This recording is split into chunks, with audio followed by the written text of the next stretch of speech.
Once education complete అయ్యి job వచ్చే వరకు కొంచెం కష్టపడితే ఇంకా జాబ్ వచ్చిన తర్వాత లైఫ్ అంతా హ్యాపీ అండ్ పీస్ఫుల్గా ఉంటుంది అని అందరు చెప్తూ ఉంటారు కదా. ట్రస్ట్ మీ, వన్స్ జాబ్ వచ్చిన తర్వాత పర్సనల్ లైఫ్కి స్పేసే ఉండకుండా అయిపోతుంది. నాకు ఒక్కదానికి ఇలా అవుతుందా లేకపోతే అందరితో ఇలానే ఉందా అని నాకు తెలియదు. చదువుకునే రోజుల్లో చాలా స్ట్రెస్ ఫ్రీ ఉండేది. ఇంకా ఫ్యామిలీ మెంబర్స్తో టైం స్పెండ్ చేయడానికి, అమ్మకి ఇంటి పనుల్లో హెల్ప్ చేయడానికి చాలా టైం ఉండేది. పర్సనల్ లైఫ్కి స్పేస్ ఉండకపోయినా పర్వాలేదు, కానీ ఇంటి పనుల్లో అమ్మకి ఏమాత్రం హెల్ప్ చేయట్లేదనే చిన్న బాధ కూడా ఉంటుంది. లిటరల్గా చాలా రోజుల తర్వాత ఒక పీస్ఫుల్ వీకెండ్ వచ్చింది. ఇప్పుడైనా అమ్మకి ఇంటి పనుల్లో హెల్ప్ చేద్దామని చెప్పి వెజిటేబుల్స్ అన్ని చాప్ చేశాను. నేను ఏ పని చేసినా చాలా పర్ఫెక్షన్ ఉండాలి. సో వెజిటేబుల్స్ అన్నీ ఒకటే సైజులో కట్ చేసి అమ్మకి ఇచ్చాను.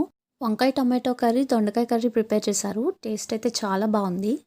10 మినిట్స్లో అయిపోయే పని 1 అవర్ వరకు చేశాను కాబట్టి చేతులు నానిపోయాయి. చూసారా ఎలా అయిపోయినాయి. ఇంకా తర్వాత ల్యాప్టాప్ ఓపెన్ చేసి కొన్ని పెండింగ్ కోర్సెస్ ఉంటాయి, అవి కంప్లీట్ చేసుకున్నాను. ప్రతి సంవత్సరం సమ్మర్ స్టార్ట్ అయ్యాక ఇంట్లోనే వడియాలు పట్టుకునే వాళ్ళము. బట్ ఈ ఇయర్ అయితే మాకు తెలుసున్న వాళ్ళు బిజినెస్ స్టార్ట్ చేశారు కొత్తగా. అంటే వాళ్ళని ఎంకరేజ్ చేసినట్టు ఉంటుంది, అలాగే మనకు కూడా పని తగ్గుద్ది కదా అని చెప్పి వడియాలు పర్చేస్ చేసాం వాళ్ళ దగ్గర. వేరే కంట్రీస్లో ఉన్న వాళ్ళు ఆవిరొడియాలు అవి పట్టుకోవడం చాలా డిఫికల్ట్గా ఉంటుంది కాబట్టి వాళ్ళకి ఎవరికైనా సెండ్ చేయాలంటే కూడా ఈజీగా ఉంటుంది. ప్రెజెంట్ అయితే మాకే కాకుండా మా ఫ్యామిలీ మెంబర్స్ అండ్ ఫ్రెండ్స్కి కూడా తీసుకున్నాము. వాళ్ళ దగ్గర టేస్ట్ అండ్ క్వాలిటీ అయితే సూపర్ ఉన్నాయి. ఆవిరొడియాల్లో పెసరపప్పు, సగ్గుబియ్యం, క్యారెట్, బీట్రూట్తో చేసిన వడియాలే కాకుండా మజ్జిగ మిరపకాయలు, గుమ్మడికాయ వడియాలు కూడా ఉన్నాయంట. రీసెంట్గా మేము ట్రిప్కి వెళ్ళొచ్చాము. అప్పటి నుంచి ఒక్కసారి కూడా సెల్ఫ్ కేర్ అనేది తీసుకోలేదు. ఫేస్ అంతా ట్యాన్ పట్టి చాలా డల్గా తయారైంది. అయినా కానీ ఇంతవరకు శ్రద్ధ తీసుకోలేదు. అందుకే ఈ రోజు ఎలా అయినా ఫేస్ ప్యాక్ వేద్దామని డిసైడ్ అయ్యాను. శనగపిండి, రోజ్ పెటల్ పౌడర్ ఇదివరకు ఒకసారి తయారు చేసుకొని ఒక డబ్బాలో స్టోర్ చేసుకున్నాను.